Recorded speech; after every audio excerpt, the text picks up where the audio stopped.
Sir படம் ரொம்ப நல்லா இருந்தது சார்.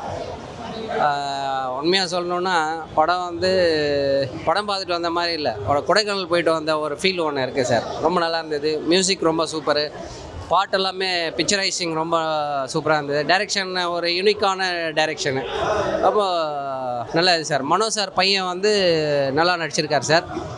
அவர் அவரோட ஆக்டிங் ரொம்ப சூப்பர், நல்லா இருக்கு சார்.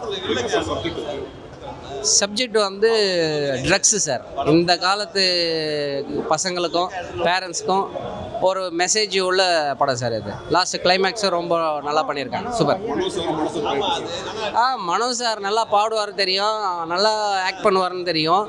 மகன் அவருடைய பையன் ரொம்ப சூப்பராக நடிச்சிருக்காரு சார், நல்லா நடிச்சிருக்காரு, சூப்பர். பேக்ரவுண்ட் மியூசிக் ரொம்ப நல்லா இருக்குது சார். அந்த பிக்சரைசிங்க்கும் அந்த பேக்ரவுண்ட் மியூசிக்கும் அந்த சாங்ஸுக்கும் அவங்களுடைய காஸ்டியூம்ஸ்க்கும் ரொம்ப சூப்பராக இருக்குது, ரொம்ப நல்லா இருக்குது, பார்க்கலாம் சார். மெசேஜ் என்ன சார், அதுதான் சார்.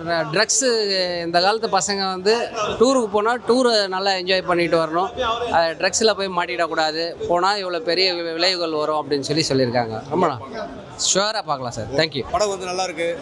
இயற்கை காட்சிலாம் நல்லாயிருக்கு, எடிட்டிங்லாம் கிளைமேக்ஸ் நல்லாயிருக்கு. அந்த வில்லன் ஆக்ட் பண்ண ஒரு பேர் தெரியல எனக்கு, அவர் நல்லா நடிச்சிருக்கிறாரு.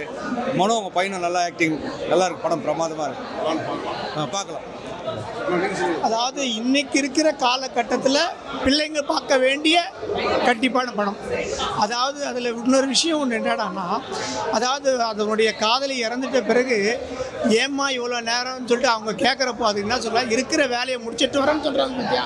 அதான் ஏன்னு கேட்டேன்னா, இன்றைக்கி அந்த போதைப் பொருளுக்கு பிள்ளைங்க யாரும் அடிமை ஆகாமல் நல்லபடியாக இருக்கிறதுக்காக இந்த படத்தை கண்டிப்பாக பார்த்தா அவங்க தெரிஞ்சுக்கலாம்.